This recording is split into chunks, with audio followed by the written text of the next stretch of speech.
तो साथियों नमस्कार, जय हिंद। एक और शानदार वीडियो में आप सभी का स्वागत है। हम बात तो करते हैं अमीर होने की, बात करते हैं अमीर बनने के लिए जर्नी शुरू करने की, लेकिन क्या हमें यह पता है कि अभी हम किस लेवल पे हैं? क्या हम भारत में टॉप 1% में आते हैं, टॉप 20% में आते हैं या टॉप 50% पे आते हैं?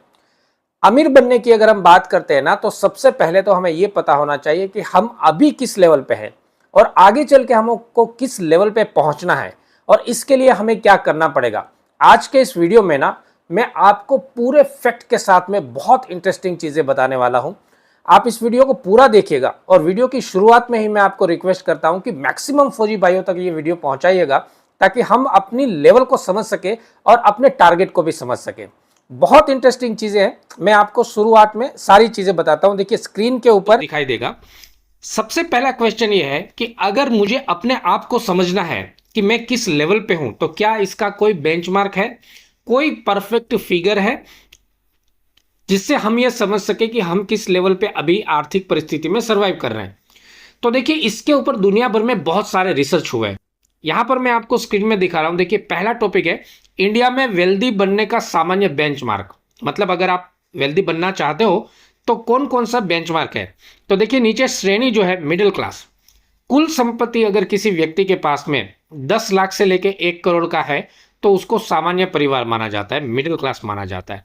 यहां पर एक चीज मैं आपको बता दूं, कुल संपत्ति मतलब उसमें प्रॉपर्टी भी है, गोल्ड भी है, म्यूचुअल फंड भी है, इक्विटी भी है, आपकी सारी संपत्तियों की गणना करने के बाद दूसरा पॉइंट ये समझना है आपको कि यहां जो बात हो रही है ना, वो प्रति व्यक्ति की बात हो रही है, पूरे परिवार की बात नहीं हो रही है। अगर आपके परिवार में 5 सदस्य है तो पांचों के मिला के जो संपत्ति बनती है उसकी बात नहीं हो रही है। इंडिविजुअल के भाग में, इंडिविजुअल के हिस्से में कितनी संपत्ति आती है उसकी बात हो रही है। तो 10 लाख से लेके 1 करोड़ तक अगर आपके पास पैसा है तो आप मिडिल क्लास में आते हो। अब आप डिसाइड कर लीजिएगा कि आपकी खुद की इंडिविजुअल संपत्ति कितनी है। अपर मिडिल क्लास में वो लोग आते हैं जिनके पास 1 करोड़ से लेके 5 करोड़ की परिस्थिति है, तो वो अच्छी आर्थिक परिस्थिति में माने जाते हैं। और वेल्दी अमीर वर्ग जिसके पास 5 करोड़ से लेके 25 करोड़ की संपत्ति है उसको अमीर वर्ग माना जाता है। एक होता है HNI यानी कि हाई नेटवर्थ इंडिविजुअल। 25 करोड़ से ज्यादा अगर आपके पास कुल संपत्ति है तो बहुत अमीर माना जाता है। और 200 करोड़ से ज्यादा अगर संपत्ति है तो सुपर रिच माना जाता है। ग्लोबल वेल्थ रिपोर्ट इसके ऊपर बनी हुई है। उसके अनुसार कुछ अंतरराष्ट्रीय रिपोर्ट उन्होंने ये चीजें बताई है कि वर्ल्ड लेवल पे अगर किसी के पास $1 मिलियन है, $1 मिलियन का अगर इंडिया में रूपांतरित करें हम तो 8 से 9 करोड़ रुपया बनता है। इतनी नेटवर्थ अगर आपके पास है तो व्यक्ति दुनिया के टॉप 1% में आ जाता है। देखिए बहुत इंपॉर्टेंट चीज है, 8 से 9 करोड़ रुपया आपके पर्सनल इंडिविजुअल है, आपके पास है तो टॉप 1% में पूरी दुनिया में आप आ जाते हैं। आपको ये जान के बहुत अचंभा होगा कि पूरे वर्ल्ड में सिर्फ 9 लाख लोग ऐसे हैं जिनके पास 8 से 9 करोड़ रुपए की संपत्ति है। इनकम के आधार पर भी कुछ श्रेणी डिसाइड की गई है। मंथली इनकम जिनकी 50,000 रुपया है तो वो मिडिल क्लास माने जाते हैं। तो हमारे मैक्सिमम फौजी भाई कहाँ पर सर्वाइव कर रहे हैं ये खुद आप ये सारी चीज़ें समझते जाना। मंथली इनकम अगर 50,000 से लेके 2 लाख की है तो अपर मिडिल क्लास में आते हैं। और मंथली इनकम 2 लाख से ज़्यादा की है तो आप वेल्थी में आते हैं। मतलब 2 लाख से ज़्यादा आपको कमाना पड़ेगा हर महीने का, तब आप वेल्दी माने जाओगे। प्रैक्टिकल रूप से अगर इंडिया का बेंचमार्क माना जाए तो 5 से 10 करोड़ रुपया जिसके पास में नेटवर्थ है उसको वेल्दी माना जाता है, 5 से 10 करोड़ रुपया। सिंपल रूल क्या है? सिंपल रूल मान लीजिए कि 1 करोड़ रुपया अगर आपके पास है ना तो फाइनेंशियली कंफर्टेबल है। फाइनेंशियली कंफर्टेबल का मतलब यह है कि आर्थिक तौर पे आपको कोई चिंता करने की जरूरत नहीं है। जो भी छोटी मोटी सुविधाएं आपको चाहिए वो सुविधाएं आप हासिल कर पा रहे हैं, इसको बोलते हैं फाइनेंशियली कंफर्टेबल। 1 करोड़ रुपया होना चाहिए। अब सोचने वाली बात यह है कि क्या हमारे फौजी भाई सरकारी कर्मचारी होने के बावजूद भी कभी 1 करोड़ रुपया अपनी जिंदगी में कर पाएंगे?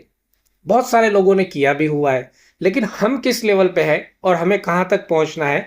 1 करोड़ रुपया कोई बड़ी बात नहीं है, सिर्फ फाइनेंशियली कंफर्टेबल बनने के लिए है। 5 से 10 करोड़ रुपया है तो वेल्दी माना जाएगा, 25 करोड़ रुपया है तो हाई नेटवर्थ इंडिविजुअल माना जाएगा। आगे बहुत सारी चीजें मैं आपको इंपॉर्टेंट बताने वाला हूं। देखिए, भारत में टॉप 10%, टॉप 5% और टॉप 1% अमीर बनने के लिए आपके पास कितनी संपत्ति होनी चाहिए, ये खास तौर पे सुनिएगा।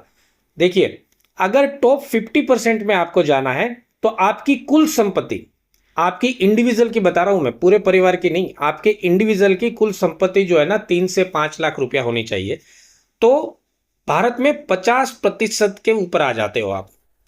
इसका सीधा अर्थ ये होता है 3 से 5 लाख हम सामान्य चीज समझते हैं, लेकिन इंडिविजुअल के नाम पे भारत में 50% लोगों के पास इतना पैसा भी नहीं है। बहुत गहरी बात आप समझ सकते हैं। और टॉप 20% में आना है आपको तो 15 से 20 लाख इंडिविजुअल के पास संपत्ति होनी चाहिए। टॉप 10% में आना है तो 25 से 30 लाख की संपत्ति होनी चाहिए। और टॉप 5% में आना है तो 70 से 80 लाख की होनी चाहिए। और टॉप 1% में आना है तो 1.5 से 2 करोड़ रुपया आपके पास होना चाहिए। अगर आपके पास 1.5 से 2 करोड़ रुपया है इंडिविजुअल का, पूरे परिवार का नहीं, खुद का 1.5 से 2 करोड़ रुपया है, तो आप इंडिया के टॉप 1% में आ जाते हो। यहां से यह समझना है कि आपके परिवार में अगर 5 सदस्य है तो तकरीबन 5 से 7.5 करोड़ रुपया आपकी पूरी फैमिली के पास में होना चाहिए, तो आप इंडिया में टॉप 1% में आ जाते हो। इसका सीधा मतलब यह निकलता है कि अगर आपकी 30 लाख की संपत्ति है तो आप भारत के टॉप 10% में हो सकते हो। अगर 80 लाख की है तो टॉप 5% में, और 2 करोड़ की है तो लगभग टॉप 1% पे आप आ जाते हो। यहां पर एक बहुत ही महत्वपूर्ण और बहुत दिलचस्प बात मैं बता रहा हूं, जो डाटा अभी तक मैंने आपको बताया, भारत में केवल लगभग 3 से 4% लोगों के पास ही 1 करोड़ से ज्यादा की नेटवर्थ है। इस चीज को ध्यान रखिएगा। भारत में सिर्फ 3 से 4% लोग ही ऐसे हैं जिनके पास में 1 करोड़ की नेटवर्क है। इसलिए 1-2 करोड़ भी भारत में बहुत बड़ी संपत्ति मानी जाती है। लेकिन क्वेश्चन ये उठता है कि क्या आप अपनी लाइफ में कभी 1 करोड़ बना पाएंगे? और अगर 1 करोड़ बना पाएंगे तो किस तरीके से आपको 1 करोड़ बनाना चाहिए, उसके भी कुछ विवरण मैं आपको बता देता हूं। देखिए, 4 ही तरीके होते हैं पूरी दुनिया में इन्वेस्ट करने के: प्रॉपर्टी, गोल्ड, डेट और इक्विटी। सबसे ज्यादा जो रिटर्न देता है वो इक्विटी देता है। हम समझ के चलते हैं कि म्यूचुअल फंड ही सबसे ज्यादा रिटर्न देता है। अगर हर महीने 10,000 की आप एसआईपी करें तो 5 करोड़ बनने में कितना समय लगेगा? 1 करोड़, 5 करोड़ और 10 करोड़ बनाने के लिए क्या स्ट्रेटेजी आपको अपनानी होगी, इसको थोड़ा सा ध्यान से समझ लेते हैं। अगर आप हर महीने 10,000 की एसआईपी करते हैं और औसतन 12% का रिटर्न उसके ऊपर सीएजीआर मिलता है, जो कि एक सामान्य रिटर्न है, तो आपको कंपाउंडिंग के जरिए 1 करोड़ बनाना बड़ा आसान है। अगर हम इसको ध्यान से समझे, 10,000 की एसआईपी अगर आप 10 साल तक करते हैं तो 12 लाख रुपए का निवेश होता है और 23 लाख इसकी वैल्यू बनती है। 20 साल तक करें तो 1 करोड़ बन जाता है। और 25 साल तक अगर आप करें तो 1.9 करोड़ बन जाएगा। 35 साल तक आप करेंगे तो 6.5 करोड़ रुपया आप बना सकते हैं, सिर्फ 10,000 की प्रति महीने की एसआईपी से। लेकिन हमारी प्रॉब्लम क्या है कि हम कभी इस बारे में सोचते नहीं है। म्यूचुअल फंड की जानकारी ना होने की वजह से हमको म्यूचुअल फंड से डर भी लगता है और अपनी एसआईपी शुरू करने में हम काफ़ी सारा समय गंवा देते हैं। और जितना भी आप समय गंवा देते हैं उतना ही आपको संपत्ति बनाने में बहुत ज़्यादा दिक्कत आती है, क्योंकि आपने अपने समय को गंवा दिया। देखिए, म्यूचुअल फंड में रिटर्न आपके इन्वेस्टेड किए गए पैसों से और आपके दिए हुए समय से ही बनता है। महत्वपूर्ण बात यह है कि अगर जल्दी शुरू करेंगे तो एसआईपी कम करनी पड़ेगी और पैसा बहुत बड़ा बनेगा। देर से शुरू करेंगे तो एसआईपी ज़्यादा करनी पड़ेगी। फॉर एग्जाम्पल, मान लीजिए कि आपकी उम्र जो है 25 साल है, तो आज आप अगर 15,000 रुपये की प्रति महीने की एसआईपी करते हैं तो जब आपकी उम्र 55 साल होगी तो आप आराम से 5 करोड़ बना लेंगे, 5 करोड़ रुपया बना लेंगे। अगर आपकी उम्र 35 साल है तो आज से आपको 28,000 की एसआईपी करनी पड़ेगी, तब जाके आप 60 साल की एज में 5 करोड़ रुपया बना पाएंगे। तो डिफरेंट आप देख सकते हैं। एक व्यक्ति जो जल्दी शुरू कर रहा है वो सिर्फ 15,000 की एसआईपी से ही 5 करोड़ तक पहुंच सकता है, लेकिन एक व्यक्ति जो लेट शुरू करता है वो 28,000 की एसआईपी, तकरीबन दुगनी एसआईपी करने के बाद पहुंच सकता है। प्रॉब्लम क्या हुई? क्योंकि हमें जो समय मिला था वो समय को हमने गंवा दिया, सोचने में गंवा दिया। तो सबसे इंपॉर्टेंट है कि आप जल्दी से जल्दी शुरू कर दीजिए। अब क्वेश्चन ये है, क्या वाकई में म्यूचुअल फंड में इन्वेस्ट करके आप इतना बड़ा पैसा कमा सकते हैं? भारत के 5 म्यूचुअल फंड जिन्होंने पिछले 20 साल में 10,000 की एसआईपी को 5 करोड़ के करीब पहुंचा दिया है, 5 ऐसे म्यूचुअल फंड भी है भारत में जिसने 10,000 की SIP अगर आपने किया हुआ है 20 साल तक, तो वो पैसा आज 5 करोड़ तक पहुंच गया है। अब ये म्यूचुअल फंड कौन कौन से, सभी के अनुसार अलग अलग होता है, सभी के पोर्टफोलियो अलग अलग होते हैं। जरूरी नहीं है कि एक व्यक्ति के लिए जो म्यूचुअल फंड सूटेबल है वो म्यूचुअल फंड आपके लिए भी सूटेबल है। इसके लिए सबसे इंपॉर्टेंट चीज मैं आपको बताता हूं कि जल्द से जल्द शुरुआत कीजिए। अपनी इनकम से एक चीज आप भूल जाइए कि मैं 10,000 की प्रति महीने की जो मेरी इनकम है उसको मैं भूल जाता हूं, और आप म्यूचुअल फंड में शुरुआत कर दीजिए। पोर्टफोलियो आपको बनाना है तो हम उसके लिए अपनी सर्विसेज प्रोवाइड कर रहे हैं। आपको स्क्रीन के ऊपर जो स्क्रीनशॉट दिख रहा है, इस स्कैनर के ऊपर आपने 499 ओनली पेड करना है। हमारी तरफ से आपको कंसल्टेशन कॉल आ जाएगा और फिर आपका पूरा पोर्टफोलियो रिव्यू करके आपको एक बेस्ट से बेस्ट पोर्टफोलियो बना के हम देंगे, जिसके माध्यम से यह संभव होगा कि आप समय के साथ में अपना 1 करोड़ और 5 करोड़ का टारगेट पूरा कर पाएंगे। ये वीडियो आपको कैसा लगा ये कमेंट्स करके जरूर बताइएगा।